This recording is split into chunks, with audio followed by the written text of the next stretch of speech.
안녕하세요. 디지털 리터리시 소프트웨어 업무 역량 강화 및 실무, 지난 시간에 이어서 정보 보안 이해와 활용에 대해서 살펴보도록 하겠습니다.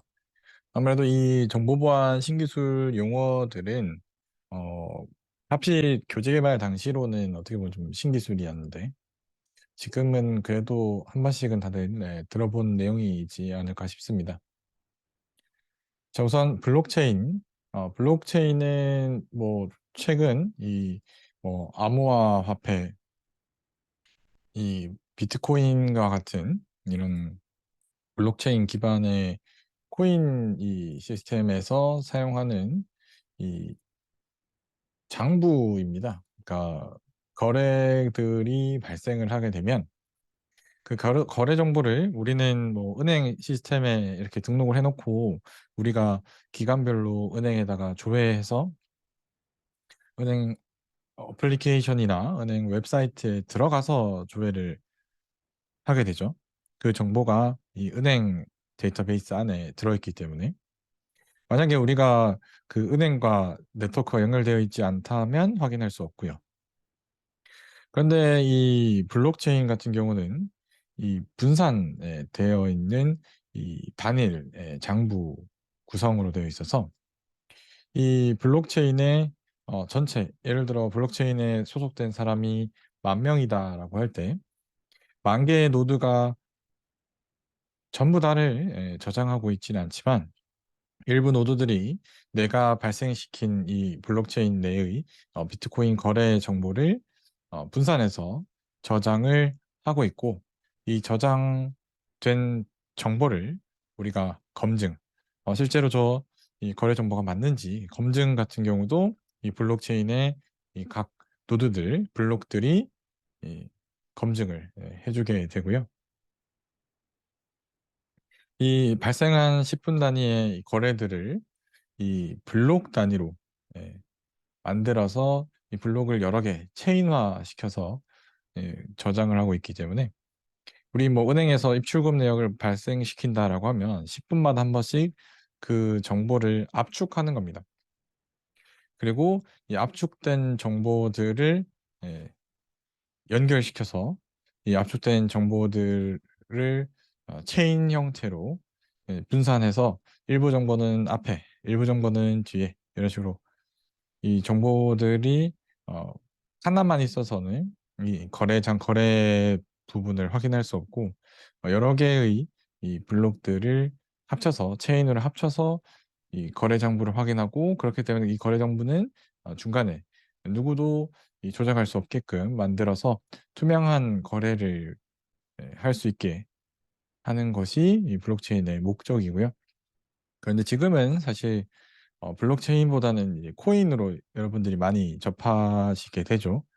이 원래의 목적인 거래 투명성보다는 어떤 투자의 수단으로도 좀 많이 사용을 하고 거래 추적 같은 경우가 추적 자체는 가능합니다. 블록체인 내부에서.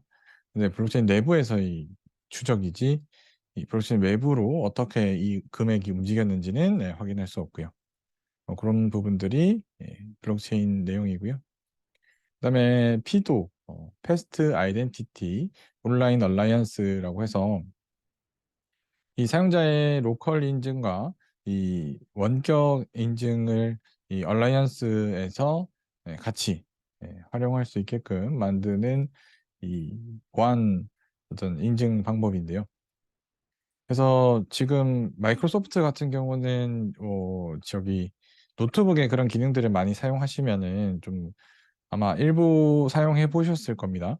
내가 윈도우 이 로그인을 마이크로소프트 연계된 계정으로 세팅하고 그 지문이나 홍채 인식이나 뭐 핀 번호 인식 이 입력을 통해서 로그인을 하고 나면 그 이 윈도우 안에 있는 모든 마이크로소프트 관련 이 계정들이 자동으로 인증돼서 우리가 범용 이 소프트웨어들을 사용할 수 있게 되는 파워포인트나 아니면 마이크로소프트 계정으로 또 다른 데 로그인하기도 하잖아요.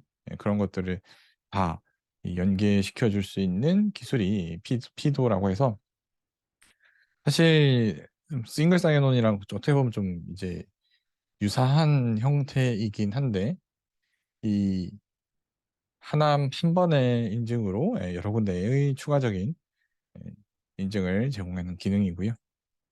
그다음에 이제 망분리와 망연계 이 외부 망들과의 분리하는 조치들이 일부 사용이 됩니다. 뭐 군대 가 보신 분들은 물리적 망분리라고 해서 PC들이 인트라넷 군대 내부의 인트라넷에만 접근되어 있는 PC, 아니 군대 외부에 인터넷과 연결된 PC.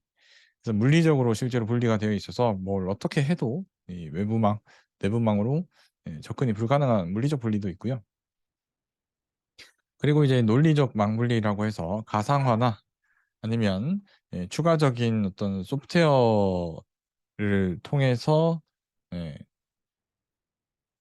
할 수 있는 그런 이 논리적 망분리 기능도 일부 사용됩니다. 그래서 얘 같은 경우는 그 논리적 망분리를 해줄 수 있는 어떤 네트워크 장비라든지 서버들이 이 논리적으로 이 망을 활용할 수 있게 네트워크 레벨에서 뭐 VLAN으로 컨트롤할 수도 있고요.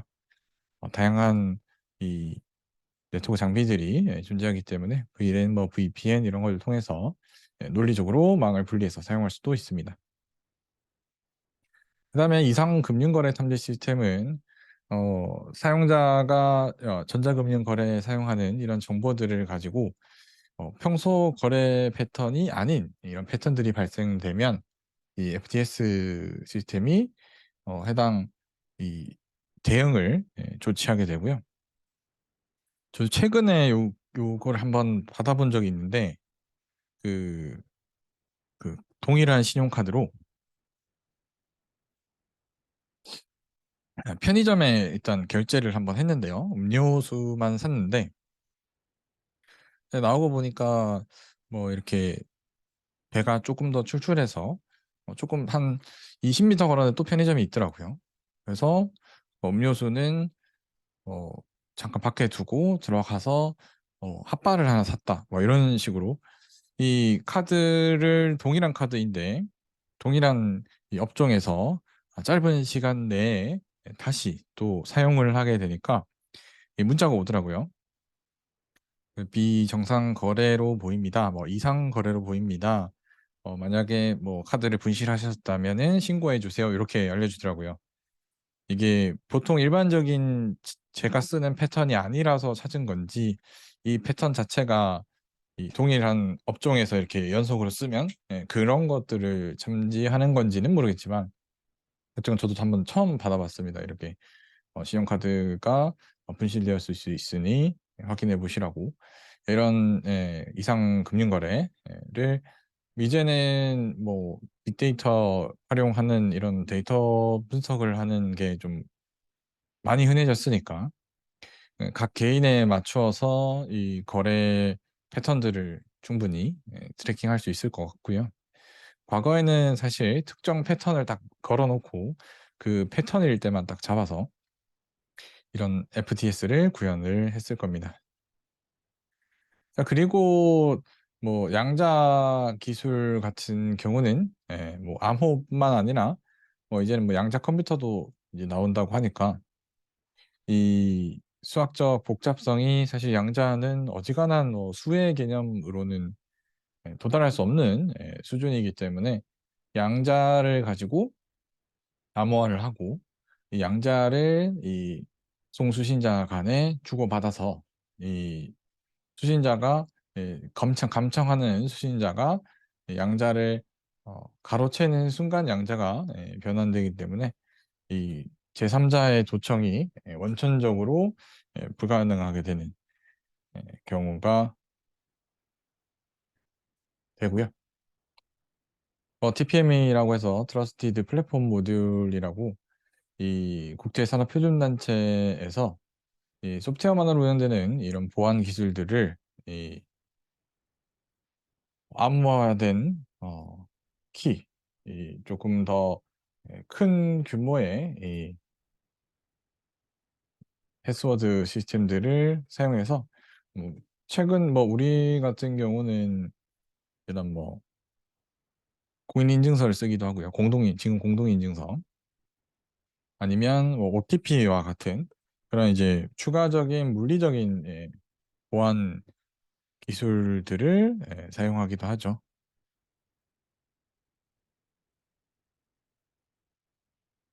그리고 재식별화. 재식별화 같은 경우는 개인을 식별할 수 있는 이 식별 정보들을 중간에 변화시켜서 우리 뭐 예를 들면은 이 사람의 이 그런 정보를 안 보이게 마스킹을 한다든지 성만 나오고 이름은 이렇게 동그라미 동그라미로 표시한다든지 그런 정보 유출을 막기 위해서 유출된 정보가 추가적인 어떤 개인정보로 활용되지 않게끔 하는 그런 재식별화를 하기도 하고요.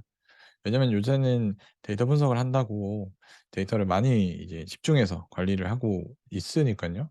그런 상황들에 대비해서 예, 저런 기술들도 사용되고요.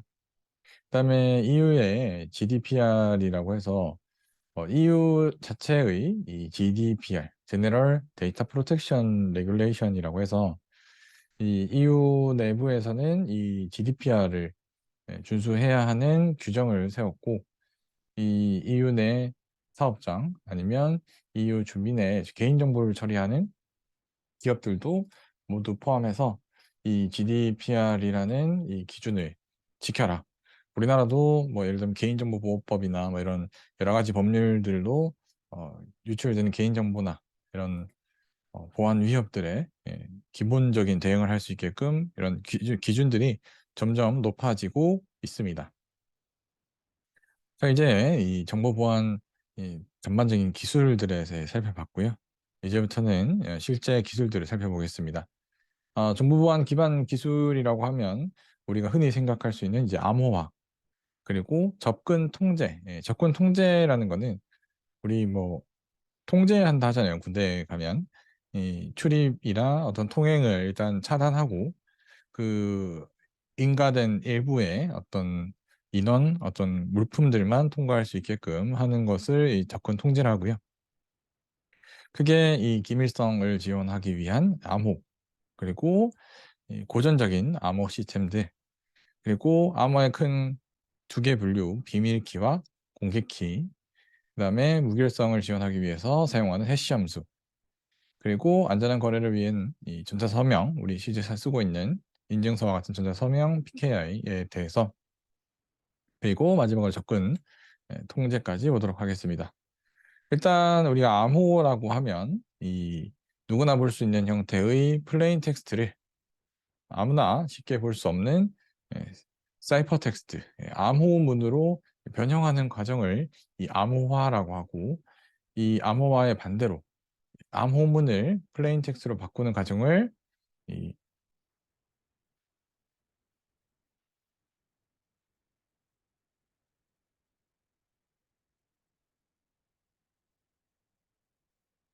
디크립션이라고 하는데요.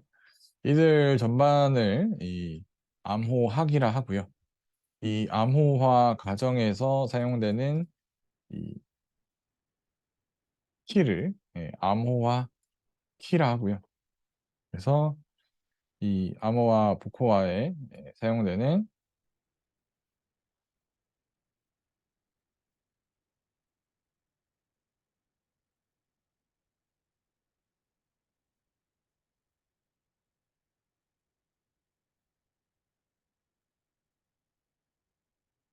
기술들을 하나씩 살펴보도록 하겠습니다. 일단 암호화라는 것은 평문을 새로운 제3자는 인지할 수 없는 암호문으로 변환하는 과정을 이 암호화라 하고요. 반대로는 복호화라고 하고요. 다시 평문으로 바꾸는 건데, 사실 이런 암호화들은 군사적인 목적으로 이 특정 군인들끼리 정보를 주고받기 위해서 사용되었지만, 현재는 우리가 이 정보통신 기술, 이 인터넷 기술들이 발전하면서 우리가 인터넷과 정보를 통해서 뭐 사실 군사 목적이랑 같은 거죠. 이 외부의 다른 사람들은 보지 못하게끔 하는 이런 기술이 이 암호화 복호화 기술이고요. 그래서 암호 기술을 분류해 보자면 첫 번째로는 이 암호화 기술. 그래서 크게 대칭키 그리고 다른 공개키. 그래서 암호화 키와 복호화 키와 같은 우리 자물쇠와 같은 키로 잠그고 같은 키로 열 수 있는 대칭키. 그리고 암호화 키와 복호화 키가 다른 공개키. 그래서 하나의 키는 공개하고 하나의 키는 개인 키로 가지고 있는 크게 두 가지 방식으로 암호화 기술을 볼 수 있고요.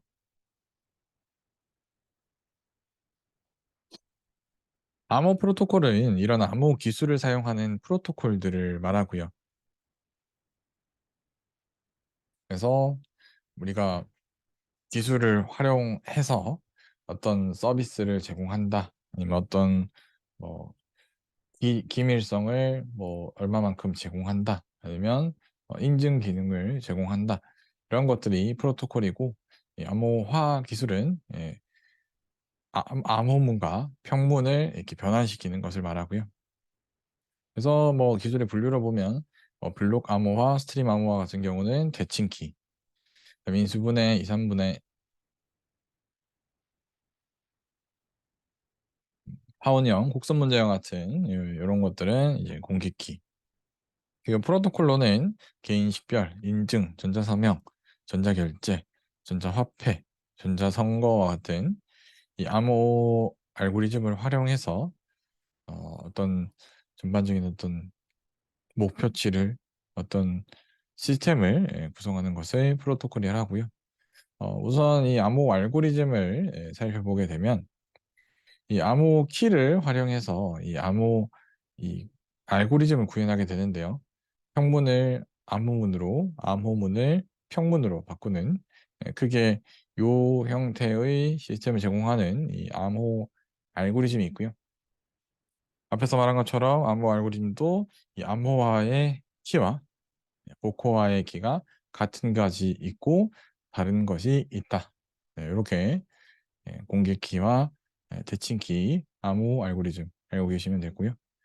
이 암호화 복호화 자체를 둘 다를 합쳐서 이 암호 시스템이라고 하는데 이 암호 시스템이 가져야 되는 여러 가지 특징들이 있습니다. 이 암호화 키에 의해서 이 암호화와 복호화가 효과적으로 이루어져야 되고요. 이 암호 시스템 사용 자체가 편히 용이해야 합니다. 암호화를 할 때, 복호화를 할 때 그런 부분들이 충분히 우리가 사용 가능할 수 있게끔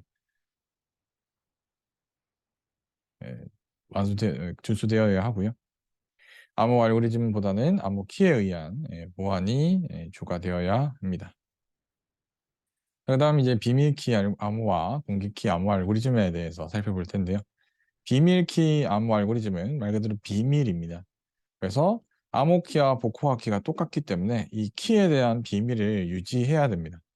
그래서 이 키가 유출되게 되면 이 키를 이용해서 암호화도 할 수 있고 복호화도 할 수 있고 그러면 중간에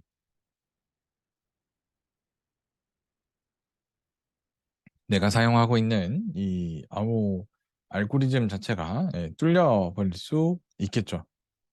그래서 이 송수신자 간에 먼이 거리가 있을 때 이 키를 공개하는 방법이 좀 어렵고요. 그리고 암호화 통신이 필요한 상대가 되게 많습니다. 그래버리면 이 A랑 통신을 할 때는 A 키를 써야 되고 B랑 통신을 할 때는 B 키를 써야 됩니다.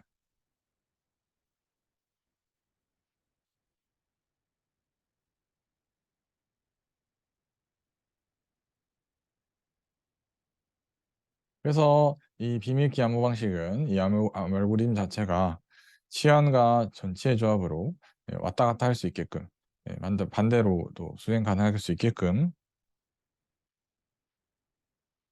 만들어야 되는데 단 뭐 연선 속도는 빠르고요.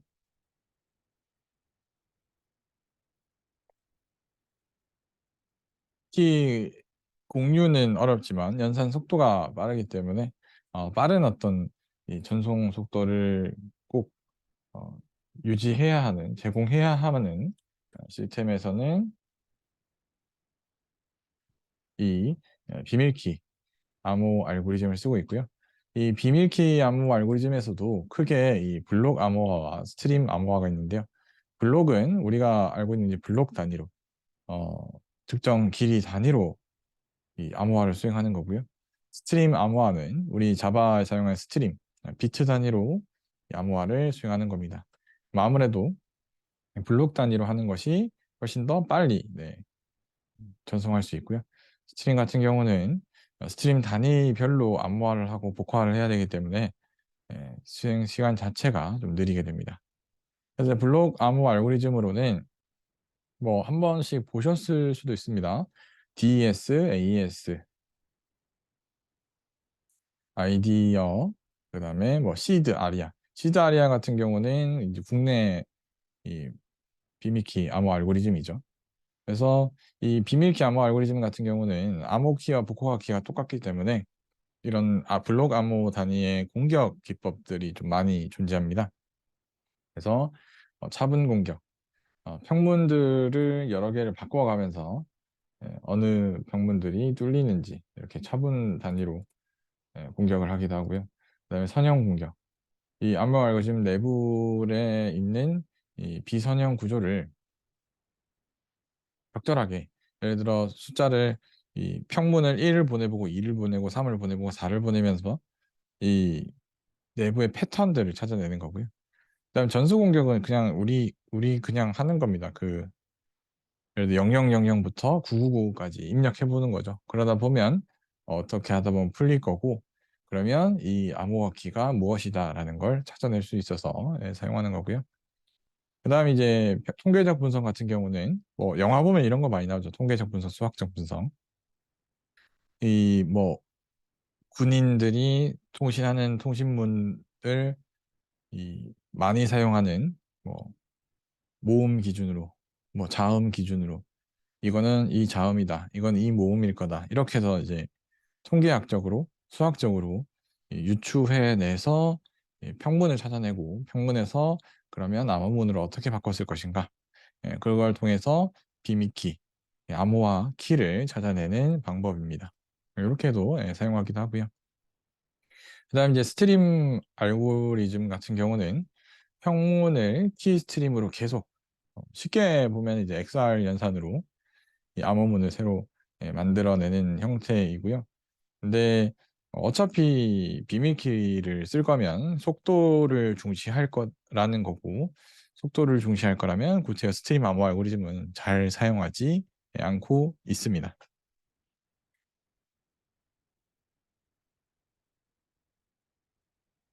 자, 그다음 이 반대의 개념은 이제 공개키 암호 알고리즘입니다. 공개키 암호 알고리즘은 DP 헬만에 의해서 이 공개키라는 개념이 됐고, RSA라는 실제 사용하는 실제 필드에서 사용하기 시작된 RSA라는 이 알고리즘이 등장하면서 이 공개키 암호가 실제 우리 인터넷을 통해서 원거리 있는 대상 간의 통신을 하는데 충분한 이, 이 구조를 제공해 주는 알고리즘이 되어 있고요. 이 공개키 암호는 비밀키 암호와 다르게 송신자가 사용하는 암호화 키가 수신자가 사용하는 이 복호화 키를 따로 사용을 하게 됩니다. 그래서 송신자는 이 수신자가 공개한 공개 키를 가지고 수신자가 이렇게 알려주는 겁니다. 내가 받을 사람인데 내가 공개용 키를 하나 만듭니다. 그래서 많은 사람한테 줍니다. 내가 받을 사람이니까. 자, 이 키 가지고 암호화해서 나한테 주면 내가 열어볼 수 있어라고 키를 다 줍니다. 근데 그걸로 암호화한 걸 열 수 있는 건 자기 자신만 가지고 있는 거죠. 그래서 암호화 키는 공개시키고 복호화 키는 비밀을 유지시켜서 나만 그 암호문을 복호화, 해석할 수 있게끔 만드는 시스템입니다. 그래서 이 공기키 암호화 방식은 다른 사용자들과 이 키를 이 개인 키, 복호화 키를 공유하지 않더라도 이 암호화 키만 공개키로 공유하면 되니까 안전한 통신을 할 수 있는 어떤 이 장점을 가지고 있고요. 그래서 이 자신한테 송신하게 될 이 공개 키는 암호화 키는 공개하고 복호화할 수 있는 키, 복호화할 수 있는 키는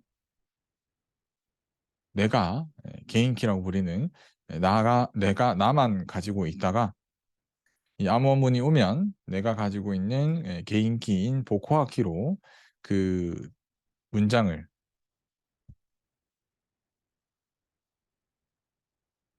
복호화해서 사용하게 되는 구조이고요. 그래서 네트워크 환경에서의 각 사용자들은 공개 키와 개인 키 이 두 개를 보유하면서 실제 이 전체 네트워크마다 자기 자신이 관리할 키는 두 개씩만 가지고 있으면 됩니다. 그러다가 내가 너랑 통신하고 싶어 하면 그때 그래 그러면 내 공개 키 이거야 가져가. 그러면 얘가 이 공개 키를 가지고 암호화해서 전달해 주게 됩니다. 그래서 각자가 기본적으로 관리해야 될 키는 두 개씩만 있으면 됩니다. 자기 자신의 개인 키, 예, 주지 않을 복호화 키, 그다음에 공개 키, 암호화 키 이 두 개만 관리하고 있다가 통신을 하자, 암호화 통신을 하자라고 하면 그때 공개 키를 주는 방식이고요. 뭐 이 암호화 알고리즘에는 뭐 RSA, 뭐 엘가말, ECC 뭐 이렇게 있는데요. 보통은 이 RSA를 주로 예,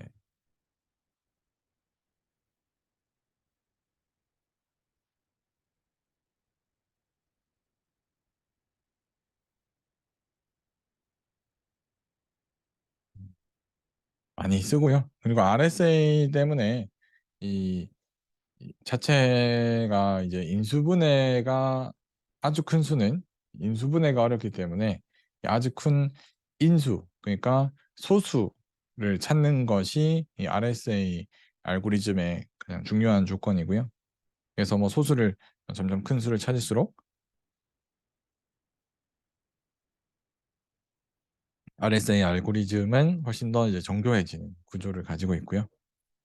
그래서 앞에서 봤던 비밀 암호 알고리즘과 공개키 암호 알고리즘을 비교해 보면 암호키와 복호화키가 같다 같지 않다. 그리고 비밀 암호 알고리즘은 암호키 복호화키를 둘 다 공개를 하면 안 된다. 근데 송신을 하려면 어쩔 수 없이 주어야만 하죠. 그래서 사전에 이 키를 교환했던 시스템들에서 주로 많이 사용을 하고요. 공개 키 암호는 암호화 키는 공개를 해도 되기 때문에 암호화 키를 공개해서 이 송신자 데이터를 보내고자 하는 사람한테 주고 암호화해서 보내면 나만 가지고 있는 비공개되어 있는 개인 키인 복호화 키를 활용해서 이 암호화된 문장을 암호화된 데이터를 복호화해서 사용을 하게 됩니다. 그렇게 되면 이 비밀 암호 같은 경우는 이 n명의 사람들이 이 통신을 하려면 n 곱하기 n-1 나누기 2만큼의 키를 가지고 있어야 되는데 예, 조합으로 따져야 되니까. 근데 공개 키 암호 같은 경우는 나 자신의 복호화 키, 나 자신의 암호화 키만 관리하면 그때그때 키를 주고받아서 통신을 할 수 있고요. 그 대신에 이 비밀 암호화 같은 경우는 이 암호화 키와 복호화 키의 비공개성만 확실히 유지된다면 속도도 아주 빠르고 공개키 암호 같은 경우는 그때그때마다 암호화 키를 전달해줘야 되기 때문에 속도도 좀 느리고 대신에 전자 서명 시스템을 만들거나 이런 데에는 훨씬 더 간단하게 만들어서 사용을 할 수가 있습니다.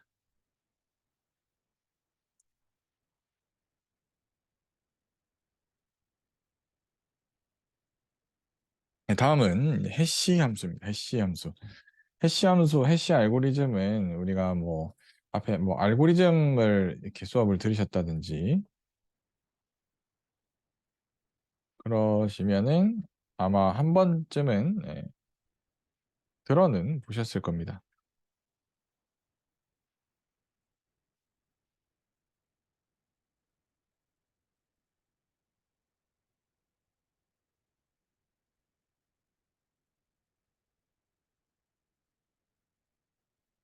이 해시 암호, 뭐 해시 함수, 해시 알고리즘은 이 임의의 데이터, 이 데이터의 길이는 어떤 범위의 임의의 데이터를 해시 함수에다가 넣어주면 이 해시 값이라고 하는 특정 길이, 뭐 예를 들어서 뭐 이게 160비트다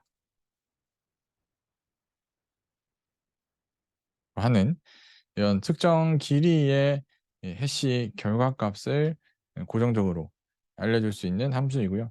그래서 데이터가 작은 게 들어가도 데이터가 엄청 큰 게 들어가도 무조건 해시 값의 길이는 똑같다. 그리고 예를 들어 이 A를 해시했을 때의 값과 B를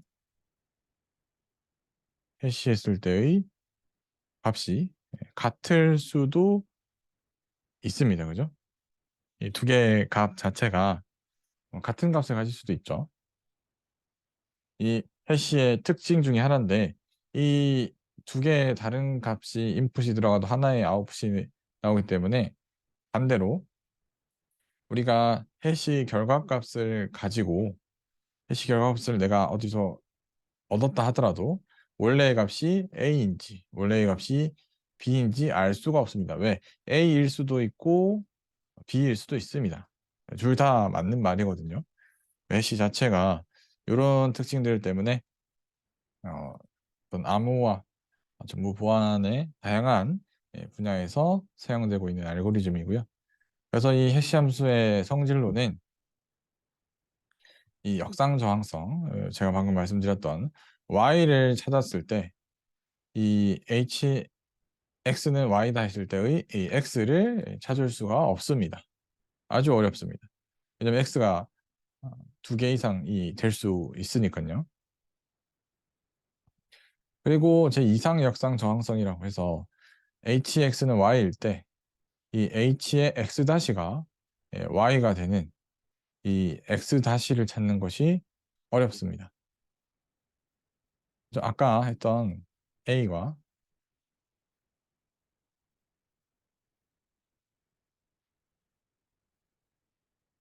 그래서 a도 알고 c도 알 때 b를 찾는 것이 쉽지 않다라는 거예요.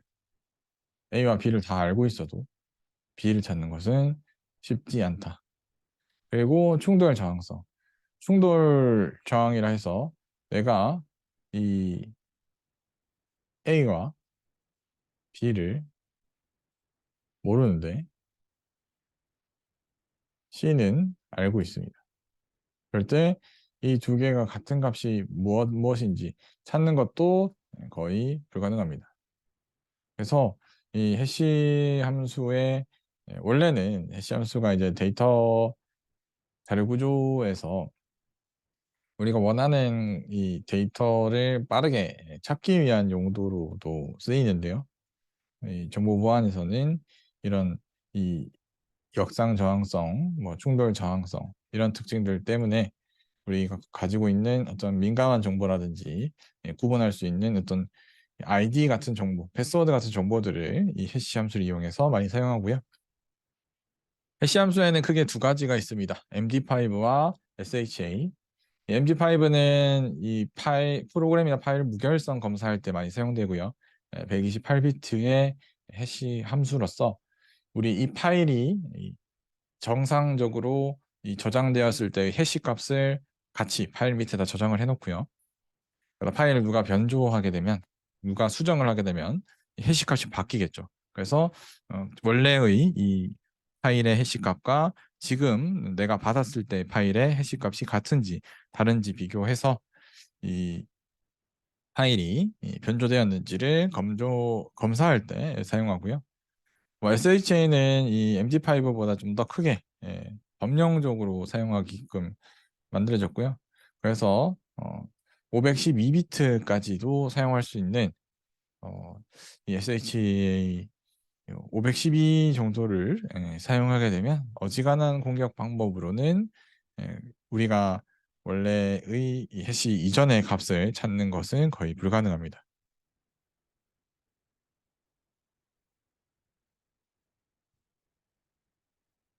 그럼 이 해시 함수를 사용하는 데 있어서 똑같은 해시 함수를 쓴다면 만약에 이 어떤 컴퓨터가 쓰는 A라는 해시 함수와 내 컴퓨터에도 똑같은 A라는 해시 함수를 써서 이 X 값을 넣고 Y 값을 넣어서 또 다른 X 값을 넣어서 Y 값이 같은 걸 나오는 거 찾는 건 가능하지 않겠냐라고 생각할 수 있는데 거기에서 사용되는 게 이 솔트 값입니다. 솔트. 이 소금 치는 거죠, 소금.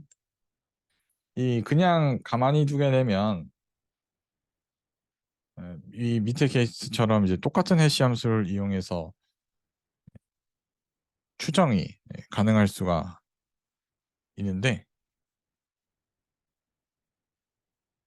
이 솔트 값은 뭐 탑싯이라는 이런 솔트 값을 추가해서 해시 함수에 넣어 주게 되면 이 솔트 값이 중간에 껴있기 때문에 원래의 패스워드를 해시 함수 이전의 값이 패스워드가 아니죠. 여기 있는 값이 패스워드가 아니기 때문에 이 해시 함수 이전의 값이 노출되더라도 다른 어떤 시스템에서는 그 값이 똑같은 솔트 값을 쓰지 않는다면 그 값으로 패스워드를 입력해서 로그인을 할 수가 없게 됩니다. 그래서 1차적인 개인정보 유출은 못 막았으면 못 막았는데 그 이후에 2차적인 어떤 피해를 막을 수 있게끔 도와주는 이 해시 함수이고요. 그래서 그 기능을 위해서는 솔트 값을 쓴다. 그다음 이제 해시 함수를 이제 무결성 검증에 많이 사용하게 되는데요. 무결성 검증에는 흔히 말하는 이제 체크섬이나 CRC 코드 값 이런 것들을 쓰는데 해시 함수를 이용해서도 MD5나 SHA1, SH2를 이용해서도 이 파일의 무결성,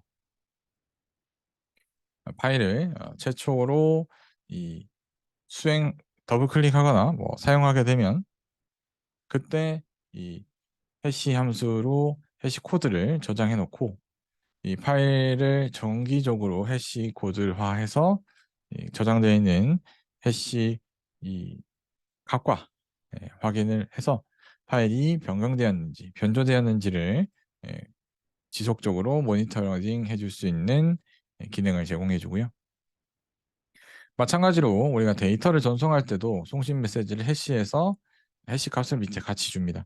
그러면 수신자 컴퓨터에도 똑같은 해시 함수를 사용할 수 있게끔 세팅을 해놓고 이 값을 해시해서 사용한 값이 전달받은 해시 값과 같은지를 보는 거죠. 이렇게 해서 이 전송 과정 중에 변조되어 있는지를 확인하고 변조되었다면 우리 둘 다 지금 해시 함수 바꾸자 아니면 우리 둘 다 암호화키 값을 바꾸자라는 형태로 추가적인 이 피해를 막아줄 수가 있습니다. 그래서 이 해시 함수는 기본적으로 이런 이 패스워드와 전자 서명에서도 많이 사용되게 되는데요.